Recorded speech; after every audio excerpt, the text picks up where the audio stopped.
오전 9시 사무실 책상 앞에 앉아 스프레드 시트를 열었습니다. 숫자들이 화면을 가득 채우는 순간 비로소 안도감이 찾아왔어요. 회계사로 일한 지 12년째 서진에게 숫자는 가장 정직한 언어였습니다. 감정은 거짓말을 하지만 숫자는 절대 배신하지 않았죠. 점심시간 동료 미연이 책상 옆으로 다가왔습니다. 서진아, 토요일 결혼식 올 거지? 서진은 손을 멈추지 않고 대답했습니다. 응, 갈게. 시어머니도 모시고 와. 우리 어머니가 꼭 뵙고 싶대. 그 말에 서진의 손가락이 잠시 키보드 위에서 멈췄습니다. 오늘 이 사연 어디에서 듣고 계세요? 댓글로 알려주세요. 오늘의 믹스커피 사연 시작합니다. 입가에 미세한 경련이 일었지만 곧 미소로 바꿔 끼웠어요. 알았어, 말씀드려 볼게. 미연이 돌아서자 서진은 작게 한숨을 내쉬었습니다. 박정희. 시어머니의 이름을 떠올릴 때마다 가슴 한편이 답답해졌어요. 나쁜 사람은 아닙니다. 오히려 너무 좋은 사람이었죠. 그게 문제였습니다. 퇴근 후 집으로 돌아오니 거실이 텅 비어 있었습니다. 부엌 식탁 위에 쪽지가 놓여 있었어요. 독거노인 밑반찬 봉사 다녀올게. 저녁은 냉장고에 있어. 서진은 쪽지를 구겨 쓰레기통에 던졌습니다. 냉장고를 열었을 때 김치통이 거의 비어 있는 걸 발견했어요. 지난주에 담근 김장김치가 벌써 바닥났습니다. 시어머니가 또 이웃들에게 나눠준 거였죠. 저녁 8시 현관문이 열리며 시어머니가 들어왔습니다. 71살이지만 걸음거리는 젊은이처럼 경쾌했어요. 얼굴엔 환한 미소가 번져 있었습니다. 서진아, 저녁 먹었어? 네, 먹었어요. 서진의 목소리는 평소보다 낮게 깔렸습니다. 시어머니는 눈치채지 못한 듯 부엌으로 향했어요. 아이고, 김치가 떨어졌네. 이번 주말에 다시 담가야겠다. 서진은 거실 소파에 앉은 채 대답했습니다. 어머니, 저번에 담근 김치 어디 갔어요? 응? 아, 복지관 어르신들께 좀 드렸지. 저희 집 김치통도 거의 비었는데요. 시어머니는 수돗물로 손을 씻으며 웃었습니다. 괜찮아. 금방 담그면 되지. 혼자 사시는 분들은 김장할 형편도 안 되시잖아. 서진은 입술을 깨물었습니다. 가슴속에서 무언가가 뜨겁게 치솟았지만 꾹 눌러 삼켰어요. 이런 말을 하면 자신이 이기적인 며느리처럼 보일 게 뻔했습니다. 그날 밤 남편 민준이 귀가했습니다. 침대에 누워있던 서진에게 민준이 물었어요. 왜 기분이 안 좋아 보여? 아니야, 피곤해서 그래. 어머니가 또 뭐 하셨어? 서진은 천장을 바라보며 대답했습니다. 김치 다 나눠주셨더라. 민준은 작게 웃었습니다. 어머니는 원래 그래. 평생 그렇게 사셨어? 우리 가족은 안 중요한 거야? 그런 게 아니라 어머니는 그냥 남 도와주는 걸 좋아하시는 거지. 서진은 이불을 턱까지 끌어올렸습니다. 남편의 말이 변명처럼 들렸어요. 아니, 체념처럼 들렸습니다. 토요일 오전 미연의 결혼식이 있는 날이었습니다. 서진은 정장을 꺼내 입으며 시어머니 방문을 두드렸어요. 어머니, 준비하세요. 1시간 후에 출발해야 해요. 방문이 열리며 시어머니가 나왔습니다. 그런데 여전히 평상복 차림이었어요. 서진아, 미안한데 나는 못 갈 것 같아. 서진의 눈썹이 미세하게 올라갔습니다. 왜요? 갑자기 어디 아프세요? 아니, 오늘 양로원에서 급하게 봉사자가 필요하대. 점심 배식하는 날인데 사람이 부족하다고. 서진은 핸드백을 든 손에 힘이 들어갔습니다. 손가락 마디가 하얗게 질렸어요. 미연 어머니가 어머니 꼭 뵙고 싶다고 하셨는데요. 그래, 다음에 따로 찾아뵙지 뭐. 결혼식은 신랑 신부가 주인공이지 하객이 주인공은 아니잖아. 시어머니는 태연하게 웃으며 봉사복으로 갈아입었습니다. 서진은 아무 말도 하지 못했어요. 말을 하면 목소리가 떨릴 것 같았습니다. 결혼식장에 혼자 도착했습니다. 미연의 어머니가 다가왔어요. 어머, 서진아. 시어머니는 급한 일이 생기셔서 못 오셨어요. 아이고, 그러시구나. 그래도 연락은 주시지.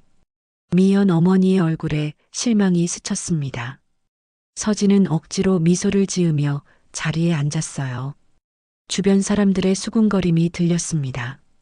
박정희 권사님 안 오셨네? 워낙 바쁘신 분이니까. 봉사활동이 얼마나 많으신데. 서진은 부케를 든 신부를 바라보며 생각했습니다. 타인의 행복을 축하하는 게 마음만으로 충분하다는 말. 그게 정말 진심일까요? 아니면 그냥 핑계일까요? 일요일 오후 서진은 거실에서 노트북으로 업무 보고서를 작성하고 있었습니다. 시어머니가 외출해서 돌아왔어요. 손에는 봉사활동 확인증이 들려 있었습니다. 서진아, 어제 결혼식 잘 다녀왔어? 네. 신부 예뻤겠다. 서진은 화면에서 눈을 떼지 않고 대답했습니다. 네, 예뻤어요. 시어머니는 방으로 들어가며 중얼거렸습니다. 다음엔 꼭 가야지. 하지만 서진은 알고 있었습니다. 다음에도 그 다음에도 똑같을 거라는 걸. 항상 더 급한 봉사가 생길 테니까요. 그날 저녁 서진은 우연히 시어머니의 SNS 계정을 보게 됐습니다. 민준이 휴대폰으로 뭔가를 보며 웃고 있었어요. 뭐 보는데? 어머니 봉사 사진 올라왔어. 댓글 봐.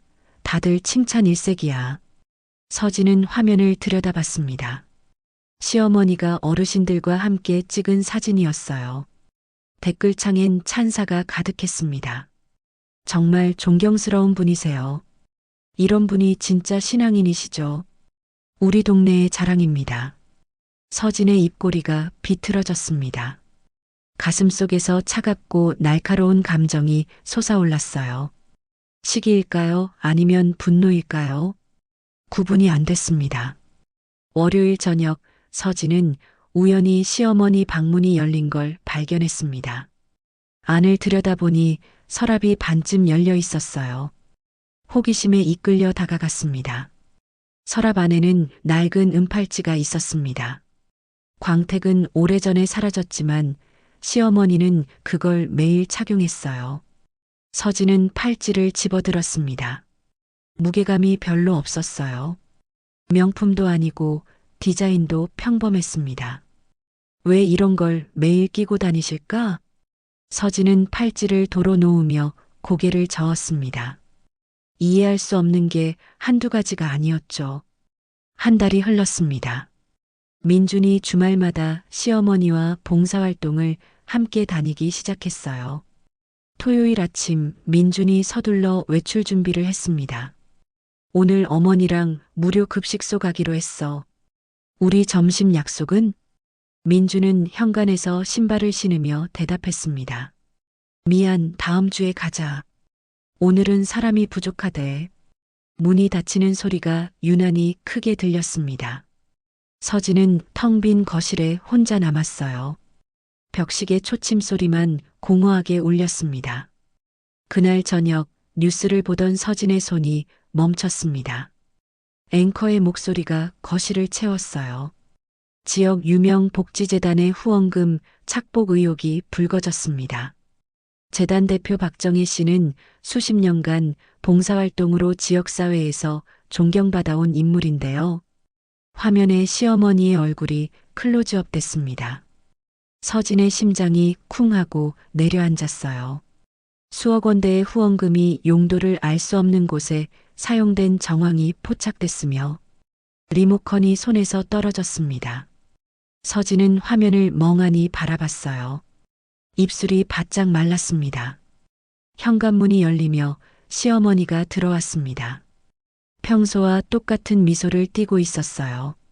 서진아, 저녁 먹었어? 서진은 TV를 가리켰습니다. 손가락 끝이 미세하게 떨렸어요. 어머니, 저거. 시어머니는 화면을 보더니 한숨을 내쉬었습니다.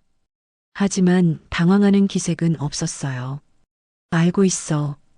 어떻게 이럴 수가 있어요? 서진의 목소리가 날카롭게 올라갔습니다. 시어머니는 소파에 앉으며 조용히 말했어요. 다 이유가 있어. 이유요? 후원금을 빼돌린 게 무슨 이유가 있어요? 나중에 알게 될 거야. 시어머니는 방으로 들어갔습니다. 서진은 그 뒷모습을 노려봤어요. 가슴 속에서 뜨겁고 검은 감정이 끌어올랐습니다. 결국 당신도 위선자였군요. 서진은 주먹을 꽉 쥐었습니다. 손톱이 손바닥에 파고들었지만 아프지 않았어요. 분노가 모든 감각을 삼켜버렸습니다. 화요일 아침 회사 복도에서 동료들의 수군거림이 들렸습니다. 서진이 지나가자 대화가 뚝 끊겼어요. 하지만 귀에는 또렷하게 들렸습니다. 그 사람 시어머니 뉴스 봤어? 위선자였대, 완전. 서진은 걸음을 멈추지 않았습니다. 고개를 고추 세우고 자리로 향했어요. 책상에 앉자마자 휴대폰이 진동했습니다. 모르는 번호였죠. 여보세요? 윤서진 씨 맞으십니까?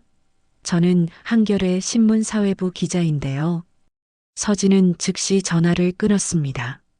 손이 떨렸어요. 곧이어 문자가 쏟아지기 시작했습니다. 다른 언론사 기자들이었죠. 점심시간 서진은 회사 옥상으로 올라갔습니다. 혼자 있고 싶었어요. 난간에 기대어 하늘을 올려다봤습니다. 구름 한 점 없이 맑았지만 가슴속은 먹구름으로 가득했죠. 저녁 6시 집으로 돌아오니 거실에 민준과 시어머니가 앉아 있었습니다. TV는 꺼져 있었어요. 둘 다 침묵 속에 굳어 있었습니다. 어머니, 설명 좀 해주세요. 서진의 목소리는 평소보다 낮게 가라앉았습니다. 시어머니는 고개를 들었어요. 주름진 얼굴에 피곤함이 깊게 새겨져 있었습니다. 뭘 설명하니? 후원금이요. 어디에 쓰신 거예요? 쓸 때 썼어. 그게 무슨 대답이에요? 서진의 목소리가 높아졌습니다. 민준이 끼어들었어요. 서진아, 진정해. 어머니를 믿어줘. 믿으라고요? 지금 온 나라가 난리인데? 서진은 핸드백에서 태블릿을 꺼냈습니다. 뉴스 기사들을 화면에 띄웠어요. 봐요, 이거. 재단 회계 담당자 잠적했대요. 수억 원이 증발했다고. 시어머니는 화면을 보지 않았습니다. 창밖만 바라봤어요. 담당자가 도망간 건 사실이야. 하지만 돈을 가져간 건 아니야. 그럼 돈은 어디 갔어요? 내가 썼어. 서진은 숨이 막혔습니다. 시어머니가 직접 인정한 거였어요. 왜요? 뭐에 쓰신 건데요? 나중에 알게 될 거야. 똑같은 대답이었습니다. 서진은 태블릿을 소파에 내던졌어요. 지금 저 농담하는 거 아니에요. 경찰이 조사 들어오면 어쩌려고 그래요? 시어머니는 천천히 일어났습니다. 방으로 걸어가며 말했어요. 조사받으면 받지 뭐. 문이 닫혔습니다. 서진은 민준을 쳐다봤어요. 당신은 왜 아무 말도 안 해? 어머니가 나쁜 일 하신 게 아닐 거야. 근거는요? 민준은 대답하지 못했습니다. 그저 한숨만 내쉬었어요.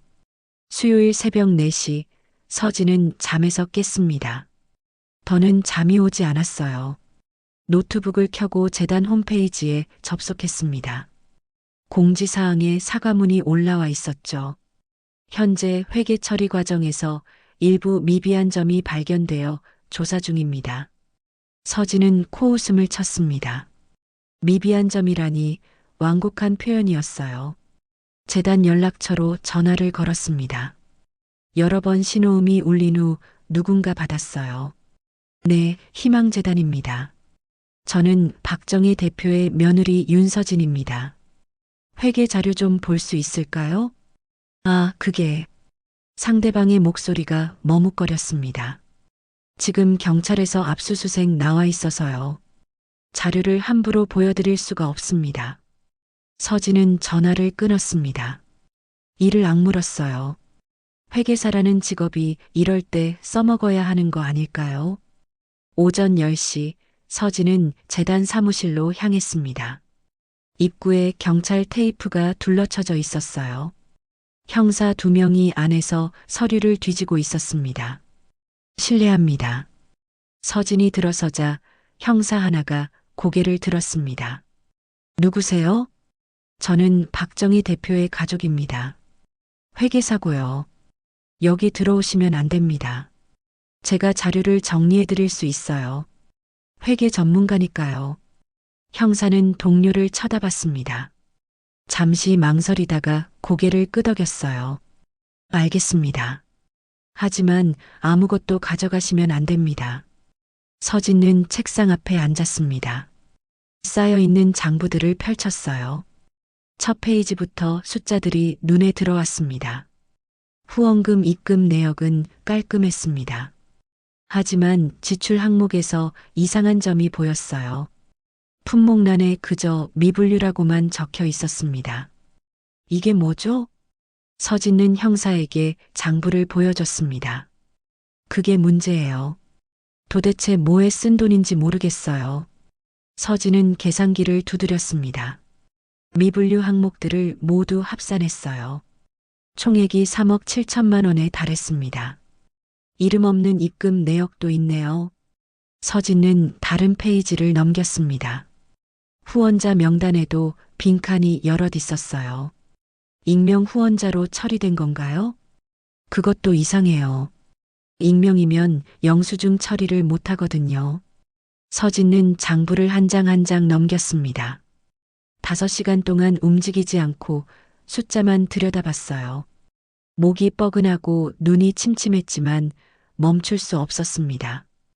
오후 3시 마지막 장을 펼쳤습니다. 맨 아래에 손글씨로 뭔가 적혀 있었어요. 지켜주지 못해서 미안해.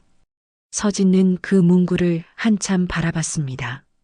누구에게 하는 말일까요? 무엇을 지켜주지 못했다는 걸까요? 뭔가 찾으셨어요? 형사가 다가와 물었습니다.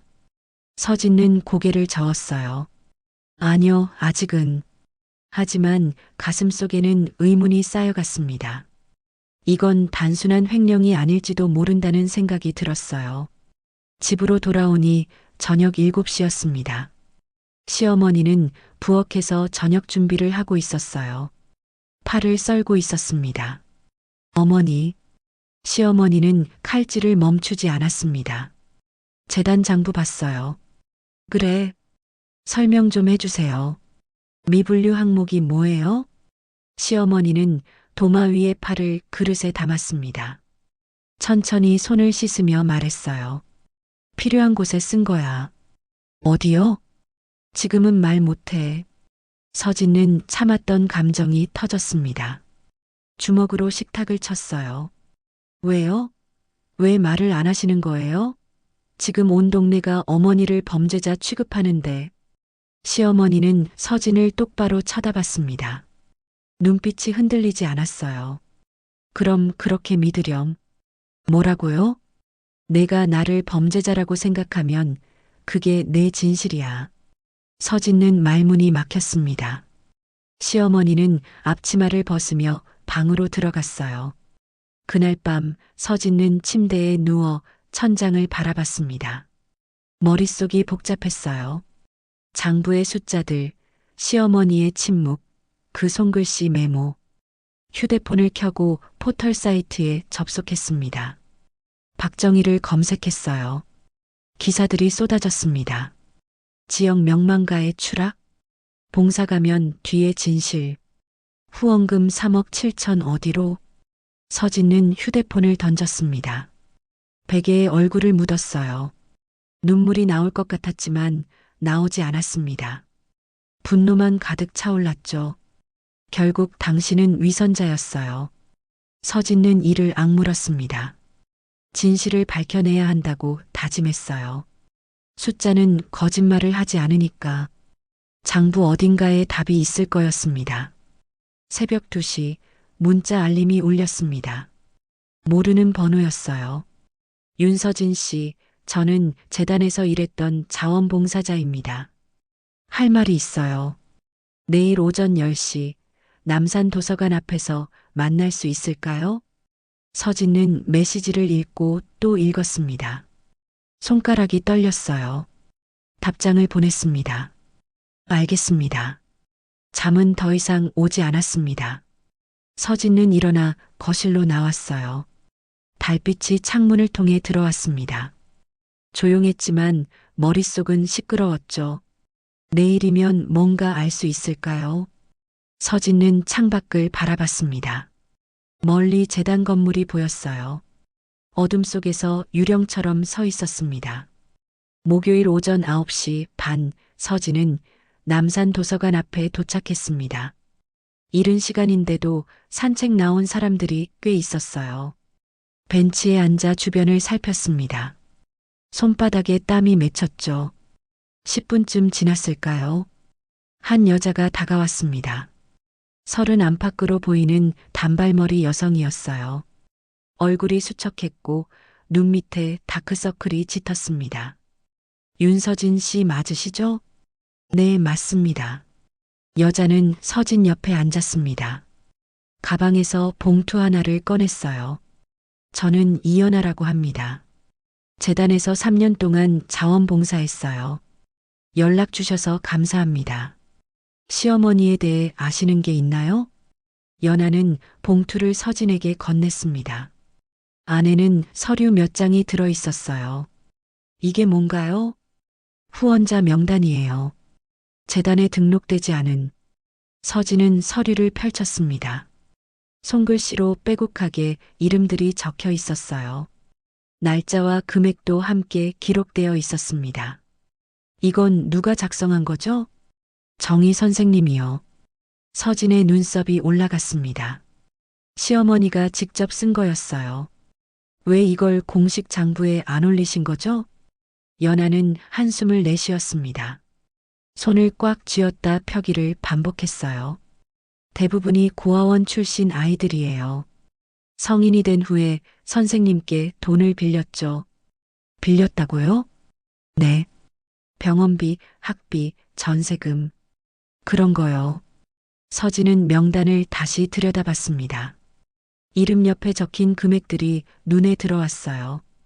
500만 원, 1200만 원, 800만 원. 이 돈을 시어머니가 개인적으로 빌려주신 거예요? 정확히는 재단 돈으로요. 하지만 선생님 사비로 메꿔 넣으셨어요. 서진의 머릿속이 복잡해졌습니다. 이해가 되지 않았어요. 왜 그렇게 하신 거죠? 그냥 재단 명목으로 지원하면 되잖아요. 연아는 고개를 저었습니다. 눈가에 눈물이 맺혔어요. 법적으로 문제가 될까 봐요. 재단 돈을 특정인에게 대출해 주는 건 불법이거든요. 서진은 숨이 막혔습니다. 시어머니가 법을 어겼지만 그 이유가 다른 사람을 돕기 위해서였다는 거였어요. 그럼 장부의 미분류 항목이 다 우리예요. 저 같은 사람들. 연아는 가방에서 사진 한 장을 꺼냈습니다. 10살쯤 된 소녀가 침대에 누워있는 사진이었어요. 산소호흡기를 끼고 있었습니다. 제 동생 지은이에요. 심장병이 있었죠. 서진은 사진을 받아들었습니다. 소녀의 눈이 카메라를 향해 미소 짓고 있었어요. 선생님이 수술비를 대주셨어요. 2천만 원이었죠. 그래서 동생은? 연아의 목소리가 떨렸습니다. 수술은 성공했어요. 지금은 대학생이에요. 사회복지학과 다니고 있죠. 서진은 사진을 돌려주며 물었습니다. 다른 사람들도 다 그런 식인가요? 네. 학비 낼 형편이 안 되는 애들, 갑자기 보증금 떼인 애들, 가족이 아파서 돈이 급한 애들. 연아는 명단을 가리켰습니다. 여기 있는 23명, 다 선생님 덕분에 살았어요. 서진의 손이 떨렸습니다. 명단을 다시 봤어요. 이름 하나하나가 이제 다르게 보였습니다. 그럼 회계 담당자가 잠적한 건요? 그 사람은 나쁜 사람 아니에요. 선생님이 보내신 거예요. 왜요? 언론에서 조사 들어오면 이 명단이 드러날까 봐요. 그럼 우리 신상이 다 공개되잖아요. 서진은 이해가 됐습니다. 시어머니가 아이들을 보호하려고 담당자를 피신시킨 거였어요. 하지만 그럼 시어머니만 범죄자가 되잖아요. 그래서 제가 나선 거예요. 연하는 서진의 손을 잡았습니다. 차가웠어요. 기자회견 하려고요. 우리가 다 나가서 증언할 거예요. 시어머니는 아세요? 아니요. 말리실 게 뻔하니까. 서진은 명단을 다시 펼쳤습니다. 맨 아래 손글씨 메모가 눈에 들어왔어요. 이 아이들을 지켜주는 게 내 마지막 임무다. 시어머니의 글씨였습니다. 서진의 눈시울이 뜨거워졌어요. 윤서진 씨, 도와주실 수 있나요? 서진은 고개를 들었습니다. 연하의 눈빛이 간절했어요. 뭘 하면 되죠? 회계 자료 정리해 주세요. 우리가 기자회견할 때 증거로 쓸 수 있게. 서진은 명단을 가방에 넣었습니다. 가슴속에서 뜨거운 무언가가 치솟았어요. 알겠습니다. 제가 하겠습니다. 오후 2시 서진은 재단 사무실로 돌아왔습니다. 형사들은 이미 철수한 상태였어요. 빈 사무실에는 흩어진 서류들만 남아 있었습니다. 책상 앞에 앉아 노트북을 켰습니다. 연하가 준 명단을 엑셀로 옮기기 시작했어요. 한 명 한 명 정리하면서 각자의 사연이 머릿속에 그려졌습니다. 김태호, 25살, 학비 700만 원. 최수진, 29살, 전세금 1000만 원. 박민지, 31살, 동생 병원비 1,500만 원. 숫자 뒤에 사람이 있었습니다. 서진은 처음으로 느꼈어요. 장부는 차갑지만 그 안에 담긴 이야기는 따뜻할 수 있다는 걸. 저녁 6시 서진은 집으로 돌아왔습니다. 시어머니가 거실에 앉아 있었어요. TV를 보고 있었지만 화면을 제대로 보는 것 같지 않았습니다. 어머니, 시어머니가 고개를 돌렸습니다. 눈이 충혈되어 있었어요. 오늘 이연아 씨 만났어요. 시어머니의 표정이 굳었습니다. 입술을 깨물었어요. 그 애가 뭐라던? 다 말해줬어요. 명단도 줬고요. 시어머니는 한숨을 내쉬었습니다. 고개를 떨구었어요. 그 애들이 왜 나서려고 하니? 가만히 있으면 되는데. 어머니 혼자 죄 뒤집어 쓰시게요? 그게 낫지. 서진은 시어머니 옆에 앉았습니다. 손을 잡았어요. 거칠고 주름진 손이었습니다. 왜 진작 말씀 안 하셨어요? 말하면 뭐해. 그 애들 신상 털리는데. 그래도 어머니는 범죄자 취급받잖아요. 시어머니는 미소를 지었습니다. 쓸쓸한 미소였어요. 난 괜찮아. 나이도 먹었고 잃을 것도 없어. 하지만 그 애들은 달라. 이제 시작인데 과거 때문에 상처받으면 안 되잖아. 서진은 눈물이 났습니다. 처음으로 시어머니의 마음을 이해했어요. 어머니, 죄송해요. 제가 오해했어요. 괜찮아. 내가 화낸 것도 이해해. 시어머니는 서진의 손을 꽉 쥐었습니다. 하지만 기자회견은 막아야 해. 그 애들 나서면 안 돼. 왜요? 진실을 밝혀야죠. 진실은 말보다 오래가. 굳이 밝히지 않아도 돼. 서진은 고개를 저었습니다. 진실이 말보다 오래 간다면 왜 사람들은 항상 오해로 죽어가요? 시어머니는 대답하지 못했습니다. 그저 창밖만 바라봤어요. 그날 밤 서진은 연하에게 전화를 걸었습니다. 기자회견 준비 계속하세요. 제가 자료 정리 끝내면 보내드릴게요. 고맙습니다. 정말 고맙습니다. 전화를 끊고 서진은 노트북을 열었습니다. 할 일이 많았어요. 하지만 이제 그 일이 의미 있게 느껴졌습니다. 숫자 너머의 사람을 본다는 것. 서진은 처음으로 알았습니다. 금요일 새벽 5시 서진의 휴대폰이 요란하게 울렸습니다. 민준의 전화였어요. 목소리가 떨리고 있었습니다. 서진아, 어머니가 쓰러지셨어. 서진은 침대에서 벌떡 일어났습니다. 손이 떨려서 옷을 제대로 입을 수가 없었어요. 어디? 지금 어디세요? 성모병원 응급실. 빨리 와. 전화가 끊겼습니다. 서진은 옷을 걸치고 밖으로 뛰쳐나갔어요. 택시를 잡아 타고 병원으로 향했습니다. 차창 밖으로 동이 트고 있었지만 서진의 눈엔 아무것도 보이지 않았죠. 응급실에 도착하니 민준이 복도에 주저앉아 있었습니다. 얼굴이 창백했어요. 서진이 다가가자 민준이 고개를 들었습니다. 중환자실로 옮기셨대. 뇌출혈이래. 어떻게 된 거예요? 새벽에 화장실 가시다가 쓰러지신 것 같아. 내가 소리 듣고 갔는데 이미. 민준의 목소리가 끊겼습니다. 눈물이 볼을 타고 흘러내렸어요. 서진은 민준의 어깨를 감쌌습니다. 할 말이 없었어요. 그저 함께 앉아 있을 뿐이었습니다. 1시간 후 의사가 나왔습니다. 50대 중반쯤 되어 보이는 남자였어요. 표정이 무거웠습니다. 보호자분이신가요? 네, 아들입니다. 수술은 했습니다만 상태가 좋지 않습니다. 이른한 새에 뇌출혈은 쉽지 않거든요. 서진의 다리에 힘이 풀렸습니다. 벽에 기대어 몸을 지탱했어요. 면회는 언제 할 수 있나요?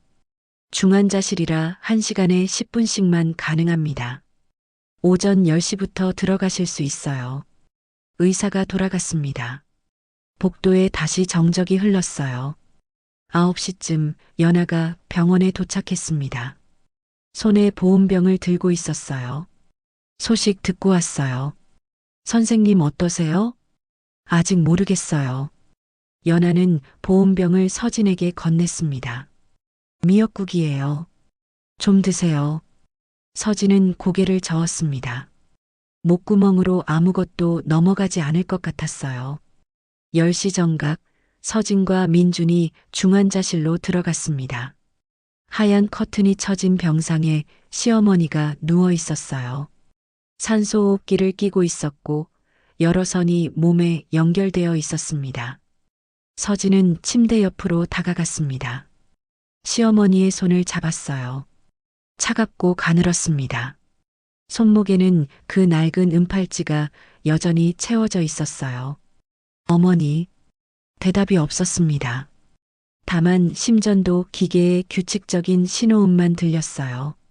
민준이 시어머니의 다른 손을 잡았습니다. 어깨가 들썩였어요. 10분이 금방 지나갔습니다. 간호사가 들어와 나가라는 신호를 보냈어요. 서진은 시어머니의 손을 놓기가 힘들었습니다. 복도로 나오니 연하 외에도 사람들이 모여 있었습니다. 20명이 넘어 보였어요. 모두 젊은 사람들이었습니다. 우리 다 왔어요. 연하가 말했습니다. 옆에 선 청년이 고개를 숙였어요. 저는 김태호라고 합니다. 선생님 덕분에 대학 졸업했어요. 다른 여자가 나섰습니다. 저는 최수진이에요. 선생님이 전세금 빌려주셔서 애들 키우고 있어요. 한 명씩 자신을 소개했습니다. 서진은 그들의 얼굴을 하나하나 바라봤어요. 명단에서 봤던 이름들이었습니다. 우리 기자회견 내일 할게요. 더는 선생님 혼자 두면 안 돼요. 연하의 목소리가 단호했습니다. 다른 사람들도 고개를 끄덕였어요. 오후 3시 서진은 잠깐 집에 들렀습니다. 시어머니 방으로 갔어요. 필요한 물건을 챙기려고 했습니다. 책상 위에 일기장이 놓여 있었습니다. 펼쳐진 채로요. 서진은 망설이다가 들여다봤어요. 2023년 7월 15일. 오늘 지은이가 대학 합격했다고 연락 왔다. 그 아이가 살아서 꿈을 이루는 걸 보니 내 인생이 헛되지 않았구나. 다음 페이지를 넘겼습니다. 2024년 3월 2일, 태호가 취업했다고 인사하러 왔다. 정장 입은 모습이 의젓하더라.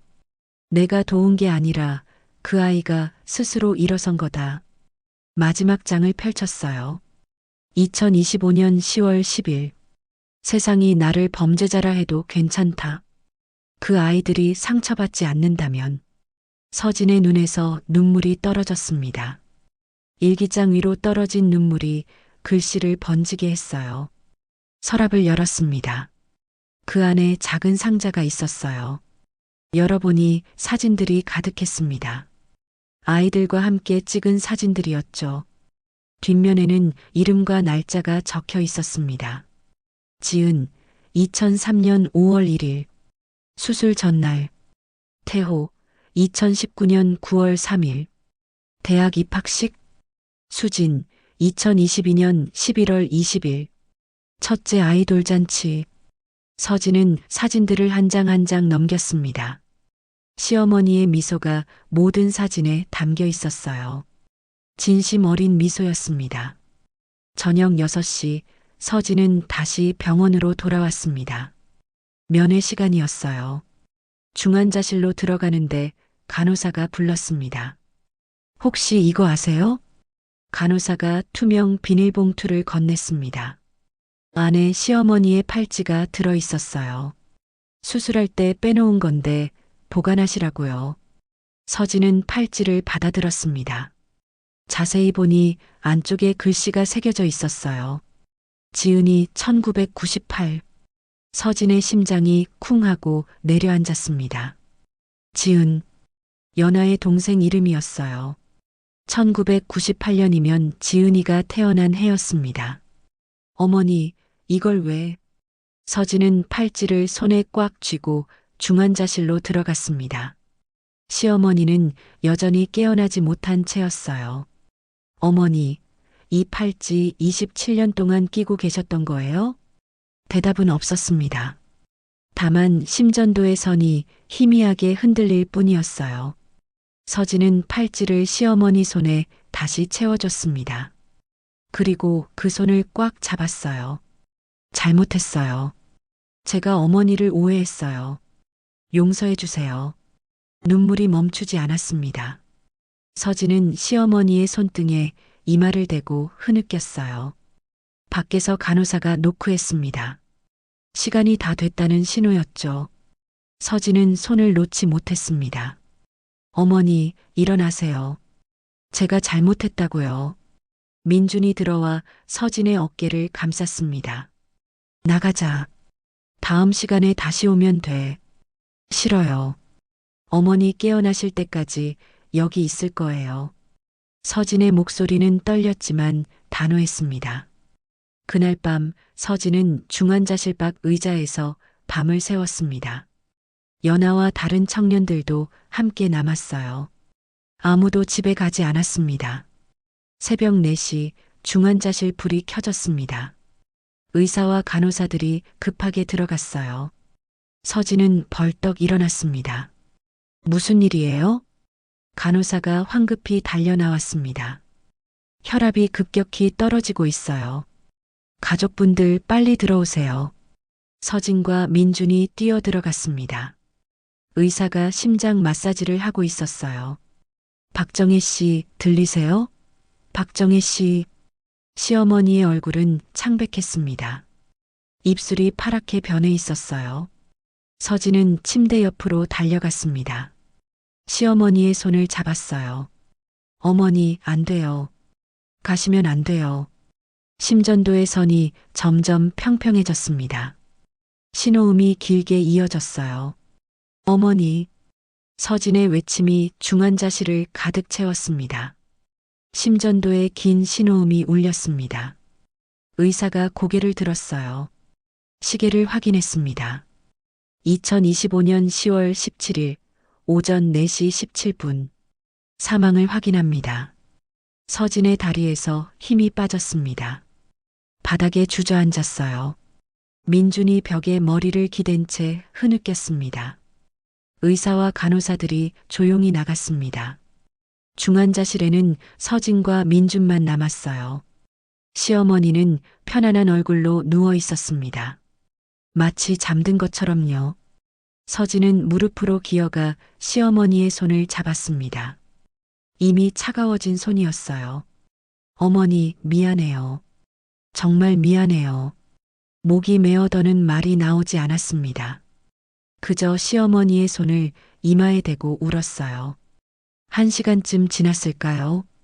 간호사가 조심스럽게 문을 열었습니다. 유족분들, 밖에 많은 분들이 기다리고 계세요. 서진과 민준이 복도로 나왔습니다. 연하를 비롯한 청년들이 모두 울고 있었어요. 어떤 이는 바닥에 앉아 있었고 어떤 이는 벽에 기대 서 있었습니다. 연하가 다가왔습니다. 눈이 퉁퉁 부어 있었어요. 선생님, 그 한마디에 연하는 다시 무너졌습니다. 서진이 연하를 끌어안았어요. 둘은 한참을 그렇게 서 있었습니다. 사흘 후 장례식장에 조문객들이 몰려들었습니다. 소문이 퍼진 뒤였어요. 신문에 청년들의 증언이 대대적으로 보도됐습니다. 봉사의 성자, 법의 희생자가 되다. 침묵으로 아이들을 지킨 할머니. 23명의 목숨을 살린 진짜 영웅. 서진은 상주석에 앉아 조문객들을 맞았습니다. 오는 사람마다 같은 말을 했어요. 정말 훌륭하신 분이셨어요. 우리가 오해했습니다. 이렇게 가시면 안 되는데. 서진은 고개를 숙여 인사했습니다. 입술을 깨물며 눈물을 참았어요. 하지만 뺨을 타고 흐르는 눈물을 막을 수는 없었습니다. 연하와 청년들은 장례식장을 떠나지 않았습니다. 3일 내내 그곳에 머물렀어요. 교대로 영정 앞을 지켰습니다. 마지막 날 밤, 연하가 서진에게 다가왔습니다. 손에 편지 봉투를 들고 있었어요. 이거 선생님이 제게 주신 거예요. 뭔가 있을 때 열어보라고 하셨어요. 서진은 봉투를 받아들었습니다. 시어머니의 글씨로 서진에게라고 적혀 있었어요. 지금 읽어보세요. 연하가 말했습니다. 서진은 봉투를 뜯었어요. 편지지 한 장이 들어 있었습니다. 서진아, 이 편지를 읽고 있다면 내가 이미 세상을 떠났다는 뜻이겠지. 미안하구나. 진작 말했어야 했는데 용기가 없었어. 숫자로 세상을 보는 내가 사람을 먼저 보는 법을 배우길 바랐어. 이제 너는 알게 됐을 거야. 진짜 선은 계산되지 않는다는 걸. 다만 남는다는 걸. 재단은 내가 맡아줬으면 좋겠구나. 내 방식대로 해. 투명하고 정직하게. 하지만 숫자 뒤에 사람을 잊지 말렴. 사랑한다, 내 딸. 서진은 편지를 가슴에 품었습니다. 어깨가 들썩였어요. 연하가 서진의 등을 토닥였습니다. 발인 날 아침, 영구차가 출발하기 전이었습니다. 한 노인이 장례식장에 들어왔어요. 이른이 넘어 보이는 남자였습니다. 실례합니다. 고인과 인연이 있어서 왔습니다. 서진이 고개를 들었습니다. 낯선 얼굴이었어요. 누구세요? 저는 오기석이라고 합니다. 예전에 보육원에서 회계 일을 했었죠. 서진의 눈이 커졌습니다. 민준도 자리에서 일어났어요. 혹시 30년 전 그분? 네, 맞습니다. 오기석은 고개를 깊이 숙였습니다. 허리가 구부러져 일어나지 못했어요. 제가 죽어야 할 인간입니다. 제가 후원금을 빼돌렸는데 박정희 선생님이 대신 책임지셨어요. 복도가 조용해졌습니다. 모두가 오기석을 바라봤어요. 당시 제 아들이 사고를 냈어요. 합의금이 급했고 저는 마음이 약해졌습니다. 선생님은 그걸 아시고도 저를 고발하지 않으셨어요. 오기석의 목소리가 떨렸습니다. 대신 교직을 그만두셨죠. 제 잘못인데 30년을 벼르고 벼르다 이제야 왔습니다. 서진은 다가가 오기석을 일으켰습니다. 이제 알았어요. 어머니가 왜 그러셨는지. 오기석은 눈물을 흘렸습니다. 용서해 주십시오. 정말 죄송합니다. 연하가 앞으로 나왔습니다. 선생님은 그때도 누군가를 지키신 거예요. 당신 아들을요. 오기석은 무릎을 꿇으려 했습니다. 서진이 붙잡았어요. 일어나세요. 어머니는 이미 용서하셨을 거예요. 발인이 끝나고 일주일이 지났습니다. 서진은 재단 사무실에 출근했어요. 책상 위에는 시어머니의 노트가 놓여 있었습니다. 첫 페이지를 펼쳤습니다. 시어머니의 글씨가 반겼어요. 진짜 선은 계산되지 않는다. 다만 남는다. 서진은 그 문장을 여러 번 읽었습니다. 이제야 이해가 됐어요. 다음 날 재단 이사회가 열렸습니다. 서진이 새로운 재무이사로 임명됐어요. 첫 회의에서 서진이 말했습니다. 앞으로 모든 지출은 투명하게 공개하겠습니다. 하지만 후원 대상자의 신상은 철저히 보호하겠습니다. 이사들이 고개를 끄덕였습니다. 그리고 새로운 프로그램을 시작하려고 합니다. 이름은 지은 프로젝트입니다. 서진은 기획안을 나눠줬어요. 보육원 출신 청년들의 자립을 체계적으로 지원하는 겁니다.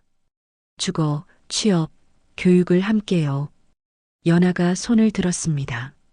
제가 현장 담당을 맡겠습니다. 다른 청년들도 하나둘 손을 들었어요. 석 달이 지났습니다. 지은 프로젝트는 순조롭게 진행됐어요. 15명의 청년이 새로 참여했습니다.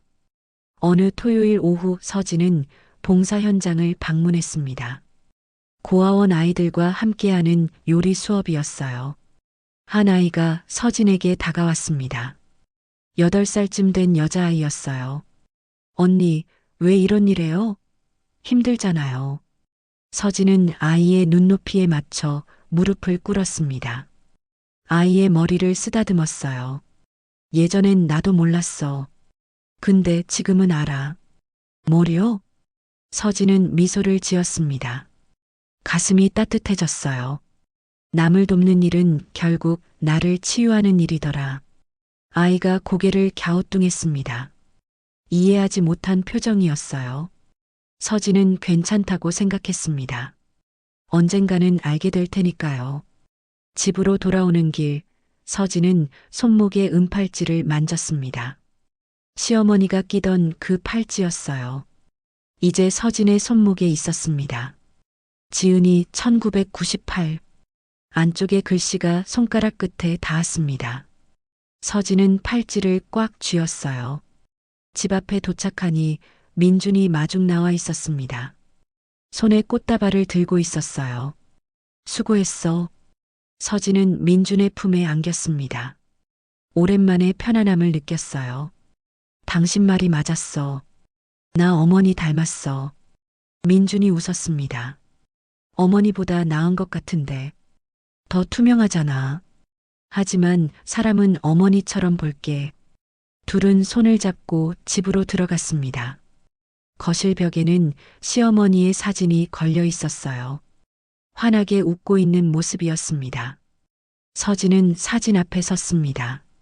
두 손을 모았어요. 어머니, 잘하고 있죠? 제 방식대로 하고 있어요. 근데 어머니 말씀도 안 잊고 있어요. 사진 속 시어머니가 대답하는 것 같았습니다. 서진은 미소를 지었어요. 그날 밤 서진은 시어머니의 노트를 펼쳤습니다. 빈 페이지에 글을 쓰기 시작했어요. 2026년 1월 25일. 오늘 지은 프로젝트 참가자가 20명을 넘었다. 어머니, 당신의 꿈을 이어가고 있습니다. 숫자로 시작했지만 사람으로 끝나는 일을요. 서진은 펜을 놓고 창밖을 바라봤습니다. 겨울 하늘에 별이 반짝이고 있었어요. 그중 하나가 유난히 밝게 빛났습니다. 어머니일까요? 서진은 그렇게 믿기로 했습니다. 오늘도 끝까지 함께해 주셔서 감사합니다. 더욱더 알찬 내용으로 여러분을 찾아뵙겠습니다. 감사합니다.